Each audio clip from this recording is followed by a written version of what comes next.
In my life, I have 31 companies now. We have, what do we have? 1,200 employees, 7 different industries. We do $5 billion in sales. Yeah.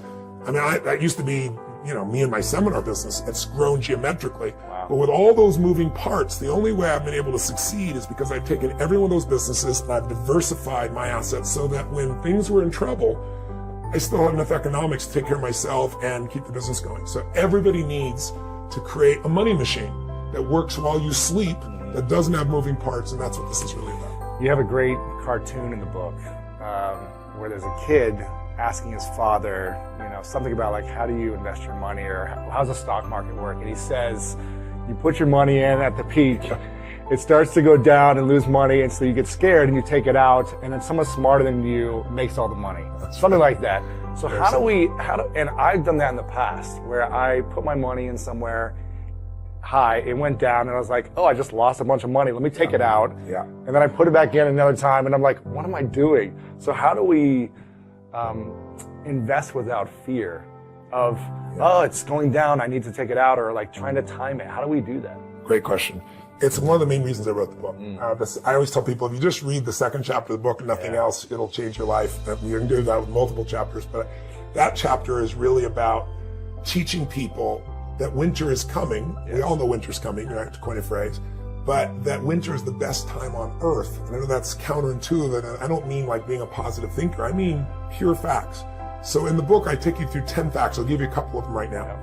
The first fact I give people is, why do people not invest? They're afraid of failing.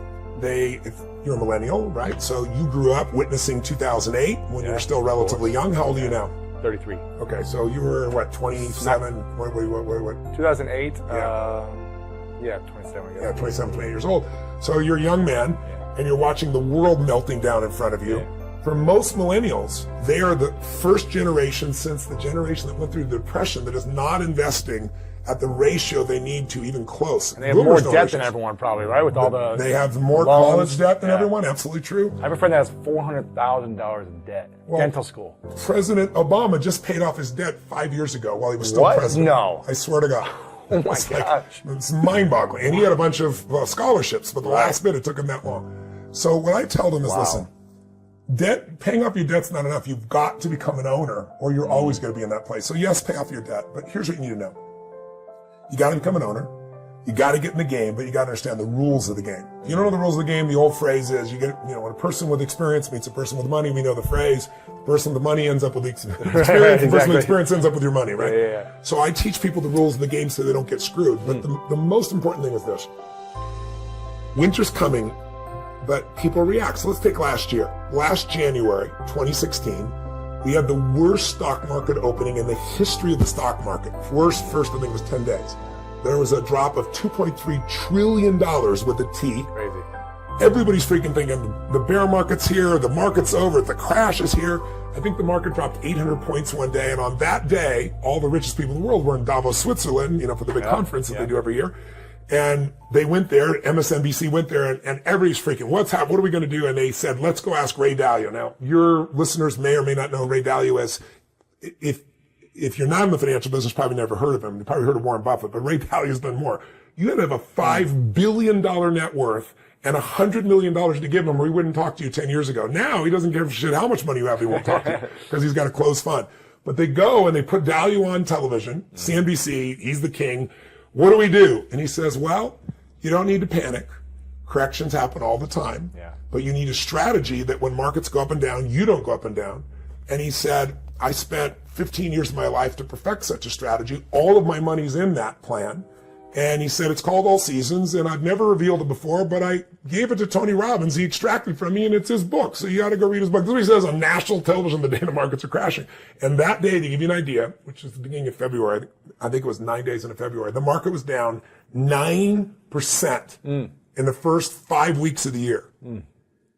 His strategy, which he gave me, which has made money 85% of the time for the last 75 years. Wow. It's averaged a 10% return, just under, and the average loss, when at 15% loss, was 1.6. Right. So if you go to Vegas and you could spend 85% of the time make money, and when you made money it was 10%, your loss is 1.6, you go forever. His plan made 2% while the market was down 9%. So it was up 11% difference. Now, I'm not suggesting that's the only strategy to do. There's many. His is the smoothest ride with the least risk. But what it did was combination of that, and then right after that, I interviewed Fed Chair Alan Greenspan. He was the head of our economy, the most powerful man in finance for 19 years, 4 presidents. He was there running. I was just with President Clinton this last week. He was the Fed chair for him.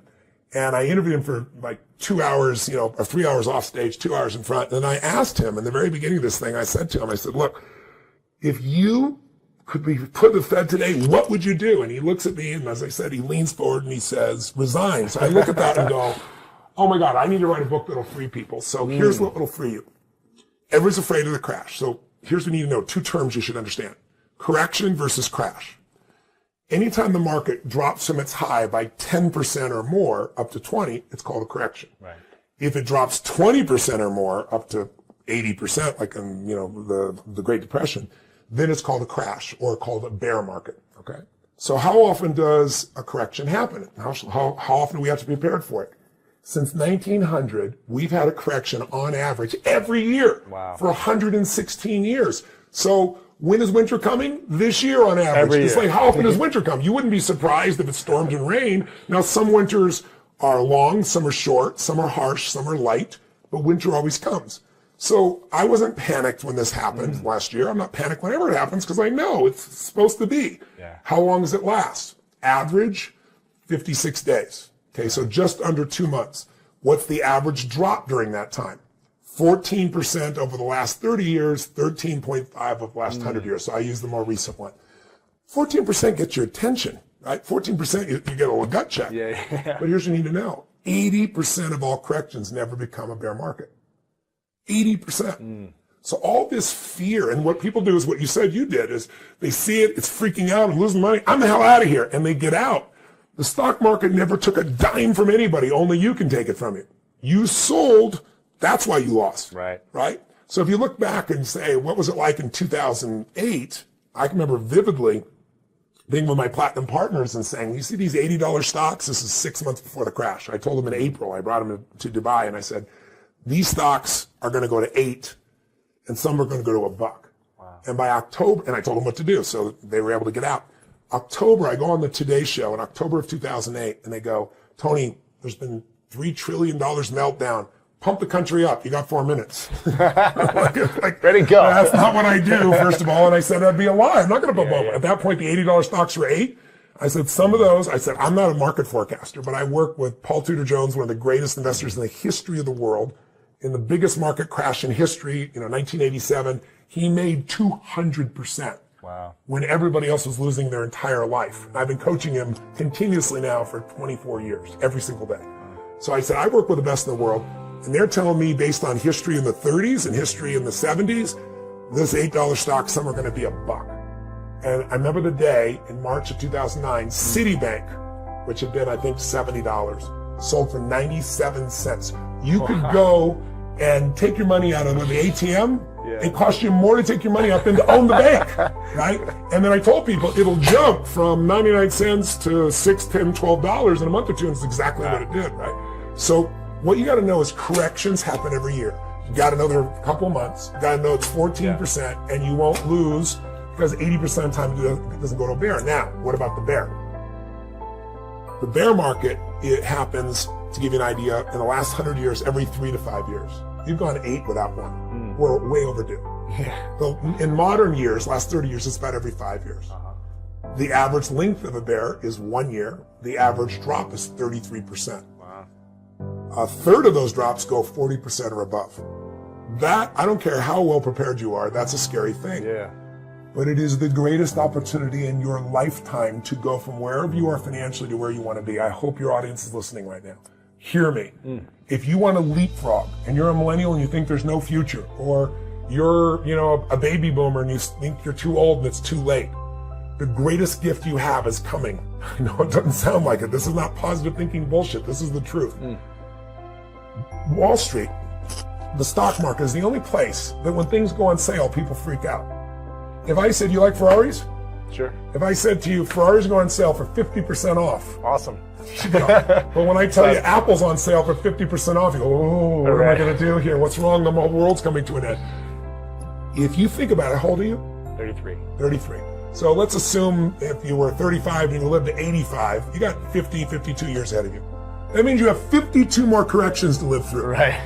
That means you're probably in those 50 years going to have 10 more bear markets to live through. If you're going to have a gut checks every time or you're going to leave out of it, Right. if you didn't participate because you thought, oh, the market's too volatile, I can't trust it, all that stuff, you missed 250% return in the last 8 years. I mean, you've missed out on everything while you're waiting for things to be better. And if you won't do it when it's like this, when it crashes, you're not going to get in. Sure. So here's the good news about the bear. The good news about the bear, average ones a year. Could be longer, but that's the average. Could be shorter. But here's what's cool. Every single bear market in the history of the United States has led to a bull market. Meaning right afterwards. So 2008, this plummeting, what happened in 2009? Up 67% in a year. I can show you every single bear market, and the next year when it comes out, it's this explosion. Now that's not true in every market in the world. It's true for 2 centuries in the United States. Wow. So that's why Warren Buffett says, I want to be greedy when people are afraid. And I want to be afraid when people are greedy. If you remember 2008, he was telling everybody, buy. He was having the time of his life. Buy, everything's on sale. So what you have to do to become unshakable is the metaphor I use is turn the snake into the rope. Meaning, we all know the story. It's the middle of the night. You're walking through the yard or someplace and you see a snake and you're freaked out. You pull back. You come in the morning and it's a rope. Once you know it's a rope, you're never afraid again. Yeah. I want to take for people investing and show them how to turn that snake into the rope it really is. And I'll tell you one final stat on all this. People always say, and you started to bring it up, timing. How do I time it? Like right now, things are too expensive. I want to wait. People have been saying that for 8 years. Is there going to be a correction? Yes. But when it corrects, you want to invest again. You'll get dollar cost averaging. If you paid a little too much here, you'll paying less here. It'll bring the average price to a reasonable place. It's going to allow you to succeed. But here's what people need to know about timing. If you are not in the market, it's the most dangerous thing. This is so counterintuitive, so I hope your audience is listening. Let me show you. There's 2 different research projects. One was done by JP Morgan. I just spoke for them the other day at their Alternative Investments Conference. And to be in the room, there are 400 people. You have to have $1 billion network to get in the room. Crazy. It was mind-boggling, right?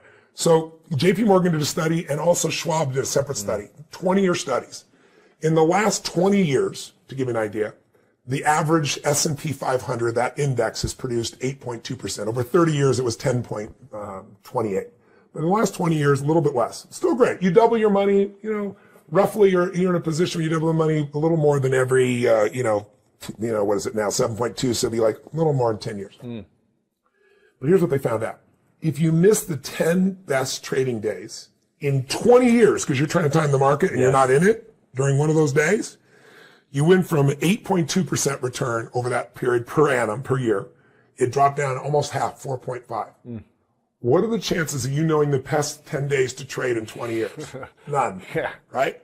Warren Buffett said, market timers and market forecasters are only there to make fortune tellers look good because no one can do it successfully. Even if they do it for a while, it doesn't last. It's luck. Jack Bogle told me, who started Vanguard, $3 trillion company. Wow. He said, we took gorillas, 1,000 in a room, and had them flip coins. And we said how many times they got heads, how many got tails. Just gorillas flipping them randomly. And he said one gorilla in that set of those turns flipped heads 21 times in a row. Now, when you look at that and see all these gorillas doing it, you look at it and say, what a lucky gorilla. He said, but in the hedge fund industry and the mutual fund industry, when somebody does 10 in a row, you go, what a brilliant investor. Right, what a genius. And it's just averages and luck at that time. That's it, yeah. In fact, he showed me that 96% of all mutual funds fail to match the market over a 10-year period of time. Only 4% make it, and they're constantly changing. Crazy. So the statistic I want people to know is, if you miss the 20 best trading days in the last 20 years, just 20 days in 20 years, one day a year in 20 years, and you're wrong on timing. Your 8.2 doesn't drop to 4.5, it drops to 2%. You might as well have been owning a bond and have no and no risk. Right. If you miss the top 40 trading days, to give you an idea, you are minus 2%. So you've got to get in the market. And if you're saying, what about my timing though? Study was done by Schwab. If you got the perfect timing for the year, the right day, the best possible day to buy, some people, the worst day, Someone else dollar cost averages, this keeps spending the same amount every month regardless of prices, and somebody stays in cash. Who has the worst return? The guy trying to time or no? Cash. The cash. You get nothing for cash. Gotcha. The guy who was the best had the best timing. Got it. The guy that was the worst, the guy that dollar cost average and the one that was on the worst day were almost identical, but after 7 years, there was only a $20,000 difference in accumulated assets between the worst day and the best day. The worst was not being in the market. Right. So you got to be there. And I'm not saying put everything in stocks. We teach in the book all these different assets to diversify. Yeah. But stocks in the last 2 centuries have provided the highest return. So you have to have significant exposure to that if you want to get the highest return. Got it. And what I love in the book, you say that 80% of financial success is psychological, 20% is mechanical, right? Yes.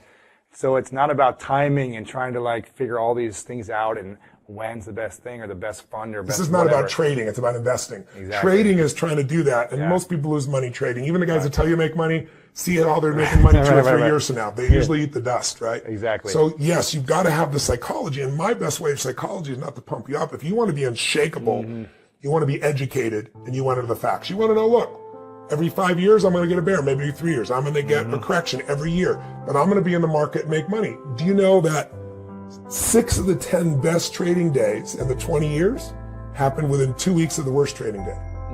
So when Trump was elected, the market dropped, I think it was 800 points that night. Then at 3 or 4 in the morning, he made a speech where he was somewhat, human and normal. And the market got all its money back. Yeah. And since then, we're up 14% in November, December, January, in 3 months, February, 3.5 months. So people need to understand you got to be in the market because the worst days will bring you your best days. Right, exactly. Now, I went to India last year, and I went to One World Academy. That's great. Connected with Christian G and Preeta G, the whole team, and I went for 2.5 weeks. That's awesome. It was a game changer. And I'd heard that you'd went there. Yes. And she's a good friend of mine. When I read the end of the book, you talked about beautiful state, suffering state, what I learned. Yes. And I love how you share that, you used to talk about, being in a peak state as often as you can, but now you really kind of transitioned into beautiful state, right? Yeah, well, Christian G and I were talking, he said something really beautiful to me. He's a dear friend of mine. I've known him for, I guess, about 15 years. His father is one of the most powerful spiritual teachers in India. Yeah. Oneness, yeah. And so, to give you an idea, he's considered an avatar there. So I went there and they had an opening. Christian G helped to organize it. And they expected 250,000 people over 5 days, and 500,000 people showed up the first morning. Wow. So it was like the ultimate craziness, if you imagine. So he's got some really beautiful grounding, and his father is not just a religious man, he's really a spiritual man. He believes whatever you believe is wonderful, but what you have to do is wire your brain so that you're connected to the aspect of your spirit or oneness. And he teaches various ways to do this. So anyway, Christian G and I, over the years, have done a lot of fun things together. And this, about 2 years ago, we were having a conversation, and he said, you teach the secret to life is peak state versus lousy state, or being energy rich versus energy poor, that a relationship, you can love somebody, but if the energy's low, it's not going to show up. The energy's high, it will. He said, what if you swap those words and you swap peak state for beautiful state? I said, that works. A high energy state is a beautiful state. Any state where your high energy would be like love or joy or gratitude or drive or courage or faith or, playfulness or fun. Any of those things are beautiful states. So he goes, yeah, I agree. And I said, and then suffering states would be low energy states. So that would be frustration, sadness, anger, resentment, loneliness, boredom, whatever. He goes, yeah, that's exactly right. I said, I can swap those. He goes, if you swap them, there's something cool that you might see or do. I said, what's that, Christian G? And he said, I've made a decision that I'm going to live my life where I'm going to live in a beautiful state every day, no matter what, even if it rains on my parade, even if people do things that are unjust. He said, the reason is because in a beautiful state, just like you teach a peak state, everything flows.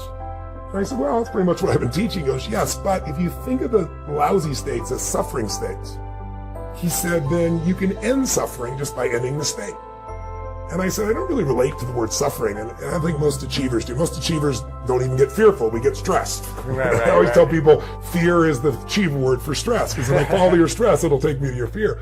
But I realized I didn't relate to suffering. Like if you had told me 2 years ago, Tony, do you suffer? I'd say, are you kidding me? I got the greatest life. I have the most incredible wife and 4 kids, and I got 31 companies, and I'm financially free, and I have a mission I love, and I'm in good health.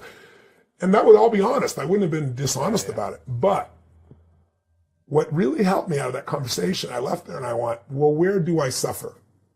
And I realized frustration is suffering. I get frustrated. Yeah. You know, I get concerned. I get pissed off. I get, worried sometimes. I get these feelings. And so what I decided to do was, just really create a 90-second rule for myself where I would end suffering as it arises. Because anybody tells you you're going to end suffering is full of crap. The reason is your brain is a 2 million-year-old brain, and it's not designed to make you happy. It's designed to make you survive. But there's no saber-toothed tiger for you to react to anymore. So now we worry about what are people thinking of us? Do I have enough money? Right. And in this country, in America, if you are in utter poverty, and I hate poverty, I feed 100 million people a year, so I'm not sitting on the sidelines. But if you make the worst and the least amount of money in this country and you're in total poverty, you're in the 1% of earners on the earth. Because 75% of the planet lives on $2.50 a day. Right? So what I try to do is show people you can't build on failure. You can only build on success. So over the last 2 years, what I've done is play this little 90-second rule. And if I feel tension in me, I go, okay, that's suffering. Where does it come from? What am I stressed about? What am I concerned about? And what I immediately do is I realize the stressful thought. Since I've seen Christian G, I kind of traded one thing. What I really do now is I dig in and I notice that the only time you have stress or suffer is when you believe a stressful thought. Yeah. So what would be one or two of the most stressful thoughts that happen to you most often? Because we all have them, right? And you can be an overachiever and you still do it. So what would be two thoughts that show up a lot that make you stressed? Something's not going well in my business, or it's not the way I want it to look or be, or, someone on my team messed up and it makes me look a certain way, or my, So there's a sense of loss. Yes. My identity, or yes. My ego gets like... Yes. So what I told Christian G is I said, I think I've found the 3 triggers to suffering. He goes, what's that? I said, it's loss, less, never. Whenever you believe, your mind believes a stressful thought like, oh my God, my business is not going there. Oh, this guy screwed this up and now I've lost something. I've lost this opportunity, or I've lost the time, or I've lost the money, or it cannot be someone else. It could be you. You could say, I failed to do this. I did something, or I failed to do something, and as a result, I've lost something I value: significance, trust, love, money, freedom, whatever. Or you said something or did something or failed to do something, or I failed to do something or say something, and I feel like I have less love or less money or less freedom. Less will make you suffer. The one that's worse is never. If you start believing that because she said that or she did that, or because I failed to do this or I said that, I'll never have love again. I'll never be wealthy. I'll never be free. Once you believe that shit, it's true, because you won't initiate. You won't solve it. You won't create it. Right. So I'm very sensitive to loss, less, never. Anything that triggers that, and the antidote to it is to realize it's not you. So your thought of, God, my business is stressful. Is this gonna, I'm sure it'll make it, but a little more part of you like, is this gonna make it? Right. Or this guy screwed up and look, it screwed me out of all these things. When those things happen and you suffer, it puts you in a mode where what you're really suffering about is yourself. And you were honest about it. Thank you for that. I saw you do it. You said, well, I was thinking this guy did this and it cost me this. Yeah. It's the me that makes us suffer. Yeah. When a woman will say, I'm really worried about my children, I'm really stressed. She's suffering about her children, and I'll listen to her and I'll say, tell me. And she'll say, well, they're not doing this, not doing that. And I'll turn to her usually and say, I hope you can hear yourself, because the real reason you're suffering is not because of your children. It's not because they're not doing well. It's because you think you failed them. It's about you. Because otherwise you'd just be working on the solution. Right. But you're busy beating yourself up, feeling bad, thinking the worst case scenario, right? So the antidote to suffering, the antidote of loss, less, never, is appreciation. I always tell people, trade your expectation for appreciation. Your whole life changes. So I was just doing this talk here earlier, and I shared with them experience. And I'm fortunate enough to have my own, private jet now, but it's a intercontinental jet, so I can fly straight to China. It's bigger than a Gulfstream. It's a Global Express. So it's like having your own bed in the sky, office in the sky. It's this amazing privilege. We filmed in there last time. Oh, that's right. I forgot about that. Filmed the interview. Right. So it's fun. So you got the sense of it. It's just so great. But up until that time, I was chartering. Yeah. But half my business was overseas, and it's like $400,000 to fly to Australia and back on a Gulfstream. So it didn't make any sense.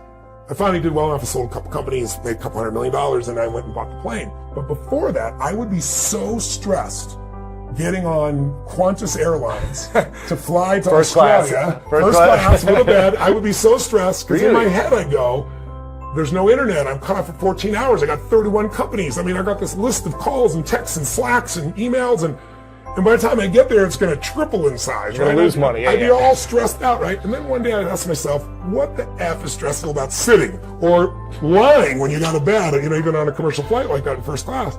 And I realized what an idiot I was, but it still grabbed me.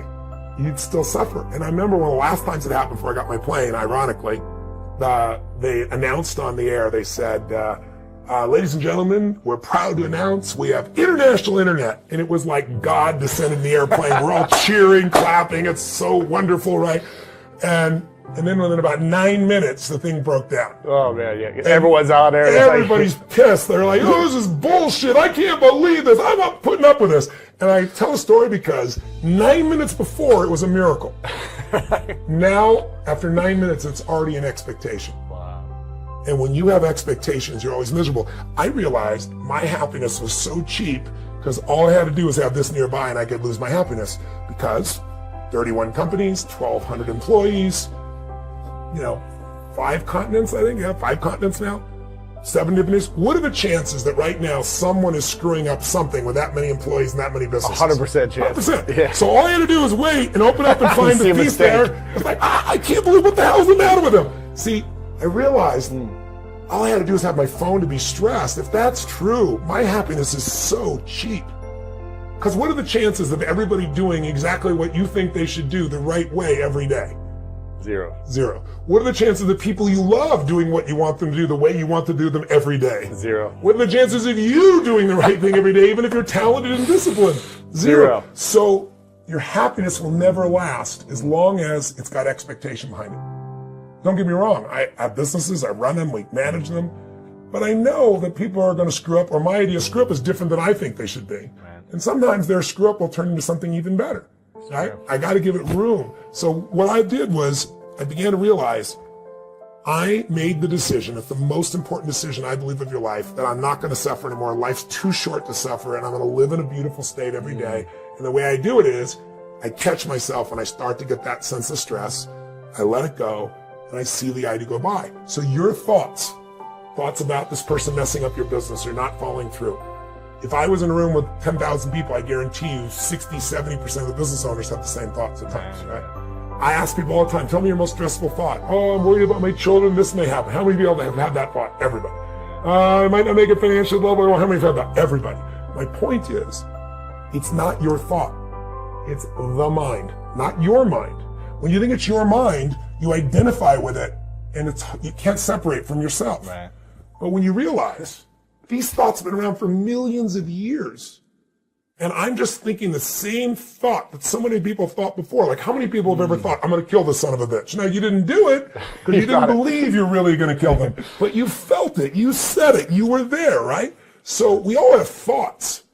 It's only the stressful thoughts we believe that mess us up. So what I try to show people is, if you can start to realize these thoughts have been around for millions of years. If I told you a million years, 1,000 or 100 years ago that we're going to go to the moon and back, you called me a lunatic or crazy. If I said 100 years ago, you're going to have a little box like this, it'll fit in your pocket, and you can click on it and you can see what the weather is any place. You can click on it and see a live person on the other side of the earth and talk to them by looking in this box. And the way it works is invisible waves are traveling around the earth, and it pulls invisible waves in the box. You go like, read between the lines. There's no way, you dumb idiot. It's never going to happen. So what I want you to realize is thoughts are invisible waves. When you turn on TV, it takes invisible waves, and depending on the channel, you're going to see a love story or an adventure or a drama or a comedy, or a horror. The way you use your body determines which of those thought waves come through you. One moment you're pissed off, the next moment somebody makes you laugh. You change your body, you change the channel, you change what comes through you. So what I've tried to do in this area of beautiful state is simple. First, identify where you're suffering. What's your favorite flavor? Are you a worrier? Are you a pissed off person? Stressed, angry. What is it you do? Second of all, decide you're going to kill that monster while it's little. You're not going to wait till it's Godzilla taking the city. You're going to break the pattern. You start to feel the stress. You see it as thoughts going by, and then you focus on something you appreciate, enjoy, or love. Appreciation, love, and joy destroy suffering. You can't be grateful and angry simultaneously. It's possible. You can't be worried and fearful and grateful simultaneously. So I tell people gratitude is one of the emotions to cultivate that'll destroy the suffering. And that's what we teach people to do.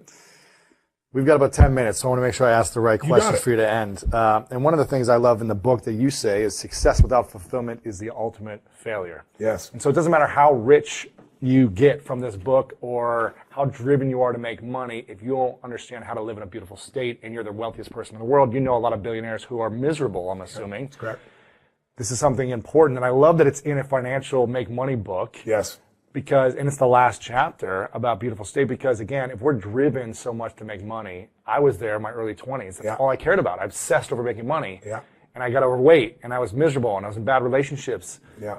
If I don't understand how to have fulfillment and peace inside, then the outside achievements don't matter. No, and you'll just have a hard time maintaining great relationships of any sort, because when, no matter what a good human being you are, when we get in lousy states, we behave in ways overtly and covertly, not even meaning to, that mess up our relationships. Yeah. So I felt like I'd be remiss if I wrote a whole book on finance, show you exactly how to get wealthy, and then I didn't show you real wealth. Yeah. Because there's lots of people. Of the billionaires I'd interviewed, I don't want to grossly be unfair in estimate, but I would say the rarest commodity was somebody who was happy all the time. Somebody like Richard Branson, he is having the time of his life. He seems pretty happy. And no, he is sincerely that. He's hungry, he's driven, he's always growing, he's expanding, he's having fun. His favorite phrase, give it a go, Tone, let's give it a go. But I would say that it is the absolute minority. I tell people what's more rare than a billionaire is someone who's in a beautiful state every day, somebody who's happy every day. Yeah. You get a new billionaire in the United States every 6 days, dime a dozen. Someone who's really, really, really happy, juicy. Like my goal now, I have a different goal. My goal is I want to find ecstasy in each moment. I want to find something to be passionate about each moment. And I've been living that the last 2 years religiously. In the beginning, my 90-second rule should have been like a 4-hour rule or maybe a 4-day rule. I was really shitty at it. But when you do something again and again, it becomes like a muscle, right? Yeah. And you get good at it, and it'll make you more wealthy than money will. But you don't have to pick. You're going to be wealthy in financial terms and wealthy in emotional terms too, spiritual terms too. I love it. I did a video yesterday, and I asked my audience to submit questions. I was telling you before, and I picked a bunch of them, and I'll take the top few that I think are interesting that maybe no one's really ever asked you. So hopefully these are new questions for you. This is from Ryan Evers, who said, "What is the one thing you're still vulnerable about despite all your success you have, and what still makes you uncomfortable that a lot of people don't know about?" Is there anything? What makes me uncomfortable? I think you're still vulnerable about despite all your success. Or the thing well, I would say health, as strongly as it is. I had a real health scare this last year. I think I shared with you. I had mercury poisoning, and mercury mimics dementia. So it makes you lose your memory in the middle of talking, which I do 50-hour events with 10,000 people and don't forget a thought. And I've had over the last year where I literally don't know where I am and what's going on in the middle of being in the room. Now, no one's seen it or known it, because I ask afterwards because I'm pretty good at hiding it. But my mind works so fast I can put something else in there.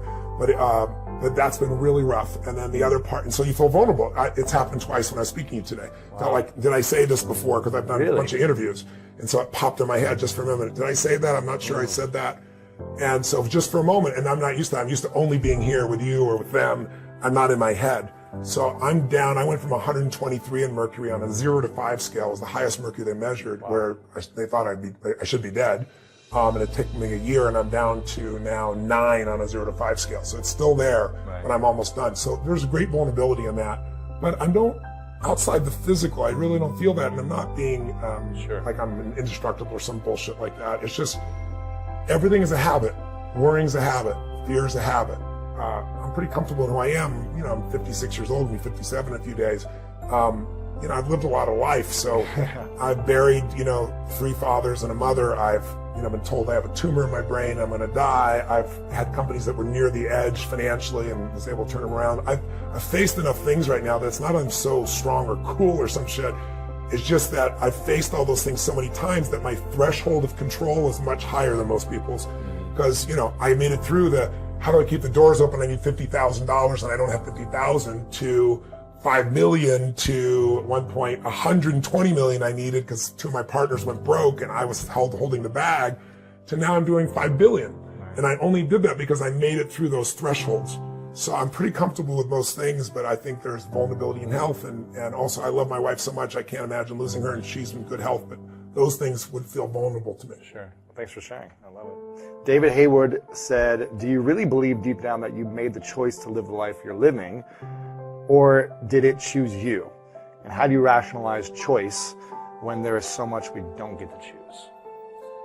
Well, that's a good question. I have chosen very consciously what I want for my life, and I continue to choose. I really believe that our Creator has given us choice. And those that, look at their life and say it's not the way they want it and blame God are barking up the wrong tree. The resources are inside of us. That's number one. But I'd say number two, this idea that, rationalizing choice, I don't rationalize choice. I know it's one of the great gifts in my life, and I can make it any moment. So can you. The one power we have is the decision to change anything. You don't like your relationship, change it. Change you first, or change it. Right. You don't like your body, change it. You don't like your finances, any one of us can change it. We live in a world that's filled with answers. You got a web where you can learn from anybody on the planet now. You got access to them, So I don't see it as like rationalizing choice. I think that mindset reveals limitations in the person asking the question. I'm not being derogatory to that person. Sure. I'm grateful for the question, but I want you to know, if you're listening, that, if I asked all those watching, we all have patterns. And I'm a student of patterns. The way I can make changes in minutes for people that were stuck for years, or athletes I've turned around and developed a great amount of fame around, and the Quincy Joneses of the world, the Pit Bulls, the Serena Williams, the things that I've done with all these people that they rave about are because I know that whatever you focus on, you're going to feel. So I'll just give you one example for the person who asked this question, and for anybody listening. Yeah. I'll give you 3 patterns real fast so you can check yourself out for a moment. So one pattern is a focus. Do you tend to focus more on what you have or what's missing? I'm asking your listeners right now, and you, what do you tend to focus on? What you have or what's missing? What I have. What you have, great. When I ask this in a room, usually about 70% are focused on what's missing. Most achievers are focused on what's missing so they can go out and achieve more, right? Yeah. Nothing wrong with that. But when you stack these patterns together, it's really hard to be happy when you're constantly focused on what's missing. There's a time what's missing, so you go to work. But if you do it all the time, you can be achieving a ton, like some of these billionaires, and they're still focusing on what's missing, and so they're not happy. Another pattern would be, do you tend to focus on what you can control or what you can't control? For me, can. Yeah, and I know that's true with you. Yeah. The majority of people is what they can't control. Right.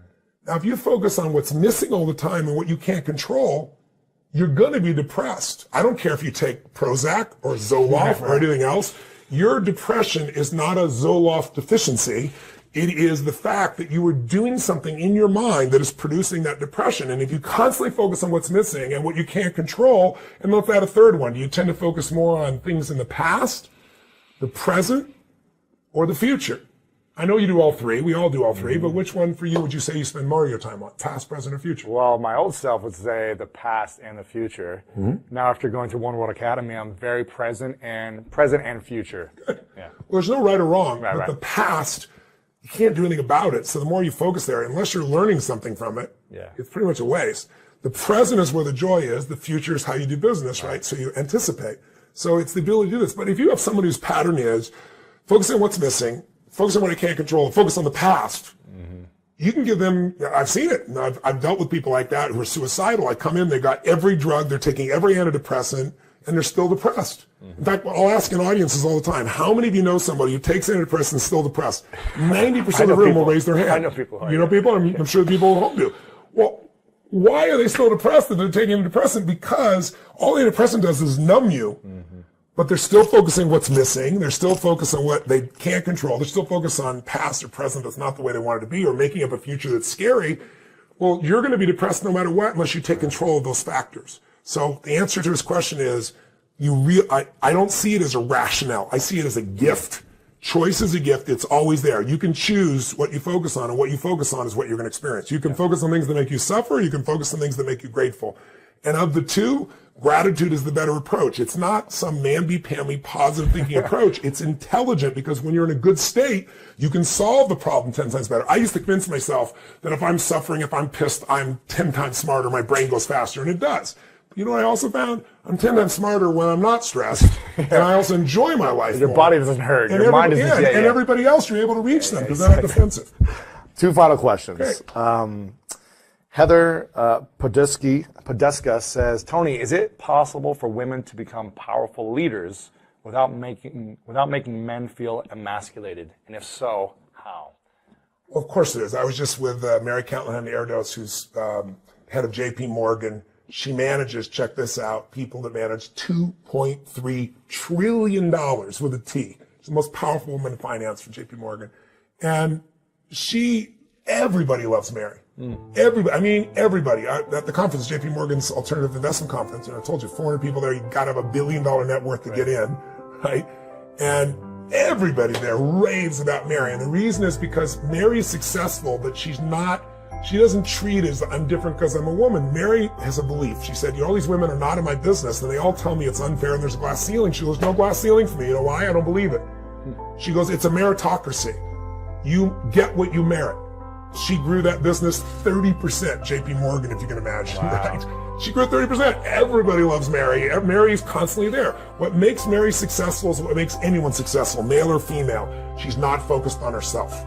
She's focused on adding more value to other people's lives than anybody else. And that's the only secret in business. Do more for others than anybody else does. I don't care if you're a man or a woman. I don't care if you're gay. I don't care if you're transvestite. Right. I don't care if you're not gay. I don't care what you are, what old or young, gender.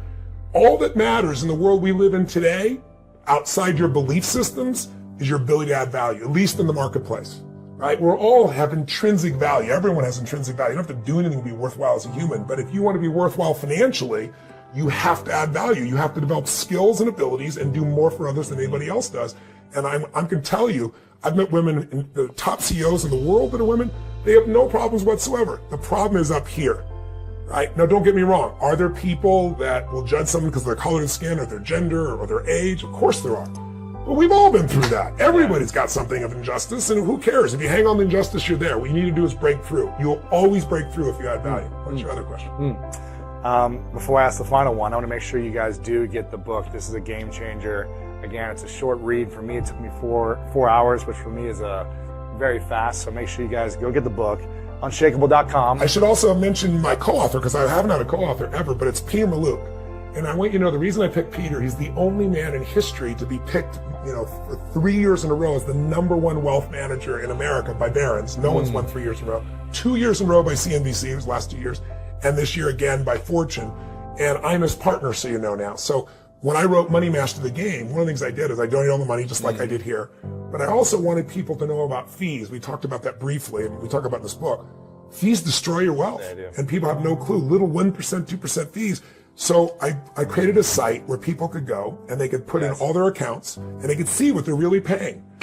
Well, and then if they wanted to work with someone, and I highly recommend somebody work with someone, you can do it on your own, but it's usually smart to work with someone, but you got to get somebody who's talented and you got to get somebody, right? Yes, who's legally responsible to support you. Now, here's one of the things you need to know. There's 310,000 financial professionals in the United States. 310,000. They have every name. Financial advisor, wealth manager, wealth manager. But 90% of them are brokers. There's nothing wrong with a broker. But a broker works for the house. And you hear about all the abuses of these financial companies. It's not because they're mean and wrong. Their goal is to maximize the profits for their shareholders. You're not a shareholder, you're an investor on your own. The only way to get more money for shareholders is charge you more fees. So everything is about bursting those fees. So I put the site together, and then I recommended fiduciaries, people that aren't brokers.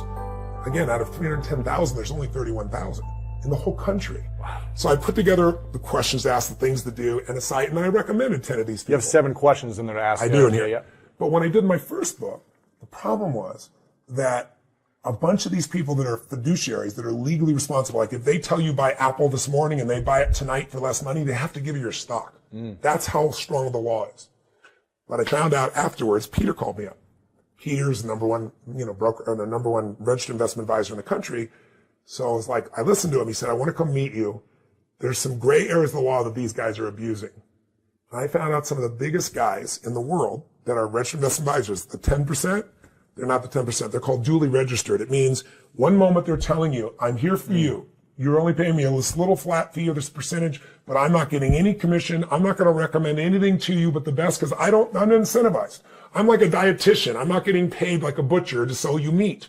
I'm only showing you what to do. And in the middle of the conversation, they switch hats and they become a broker and you don't know it. And they sell you a bunch of shit that is horrible, but they do it because they make the most money on it. Right? So I can tell you 10 of those. So Peter taught me that. So I kicked everybody off the site. And I said, Peter, what if you and I became partners? You're the number one in the world. But I said, to do it, I'd want you to do something different. He does something really special. Most billionaires have what's called a home office. Home office is like 10 or 12 people, 7 or 8 people. One focuses on your investment. One focuses on your mortgages. One focuses on the taxes and legal, because taxes eat up so much of your money. Yeah. He built home offices for business, just normal business people have like $1 million. Right. I convinced him to build a whole division for people as little as $50,000. Now, he doesn't make any money on them, right? Because he gets less than 1%, 85 basis points, less than 1%. But I said, look, you do this, you give back to the community, you're going to keep building your brand. And we've gone from 17 billion a year ago to 23 billion in assets of Peter. So I'm on his board. Nice. I'm so you know, I'm also the head of investor psychology. And so if you decide to go and you want to get him to do a study for you or do a plan for you, he'll do it for free. Right. You just go to getasecondopinion.com. Getasecondopinion.com. He'll do a plan for you. And then if you want to do business with him, it's less than 1%. If you don't, you can do it on your own. But I do want you to know, if you do that, I benefit. I mean, I donate my money, but I benefit from it because I'm part of that firm, so you know. But, you know, this is a cool way for you to be able to make a comparison to what else is there. Yeah, awesome. Okay. Before the final question, I want to acknowledge you, like I always do, Tony, for when I was 16, I went to one of your events in St. Louis, Missouri. Wow. Only time I did it in St. Louis, Missouri. Was it? Yeah. Yes. It was like a success talk. All day. All day with different speakers. Yeah, the Trump was there. Trump was there. I met Dick Vermeil there. He had a Super Ring. Trump was there. I actually left right before Trump spoke, actually, because I had to get back to class or something. I was 16, and I was about halfway down the floor. There must have been 15,000 people there. It was huge. It was packed. Yeah. It was the first time I'd ever seen you. The first time I was ever really aware of your stuff. I'd heard of your stuff before, but first time I experienced the presence. Yes. And at one point you walked down the stage and through the aisles, and I was sitting right next to the aisle. And for whatever reason, you came up and you stood right next to me. You didn't look at me. I don't remember what you said, but I remember the way you made me feel. Wow. And it was one of the most profound moments of my 16 years of life. Wow. And it set me up for doing what I'm doing today. I didn't know I'd be doing what I'm doing, impacting millions of people. Yes. But I want to acknowledge you for being an incredible energy source and being in a beautiful state in that moment to show me what's possible for my life. That's very kind of you. That really touches my heart. How old are you now? 30 what? 33. 33. 16 to 33. Yes. That's pretty cool. The final question, I asked you this last time. It's called the 3 truths. And I'm curious to see if this is different now than last year. It's if it's the last day for you, many, many years from now, it's the last day for you. And for whatever reason, your books, your videos, your audios, they're all erased for whatever reason. And you have a pen and a piece of paper, and you get to write down your 3 truths to everything you know about life, love, business, whatever it may be.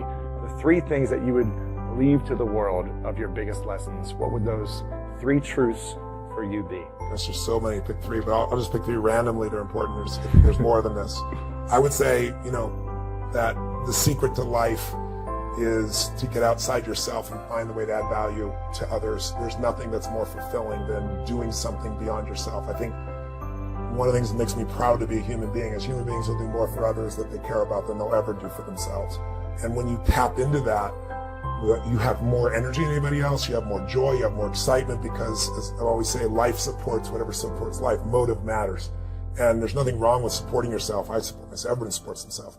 But when you're trying to support your family, you get different insights, your community, the world. So I think the idea of being obsessed with learning, growing, and adding value to me is the most important thing in life, because, the only way we're happy is by making progress. We grow and we feel alive. We give and we feel 10 times more alive. But you got to grow to have something to give. Yeah. So that'd be 1. 2 for me is, I'd say that if you're going to be alive and you're not enjoying yourself, you've wasted your life.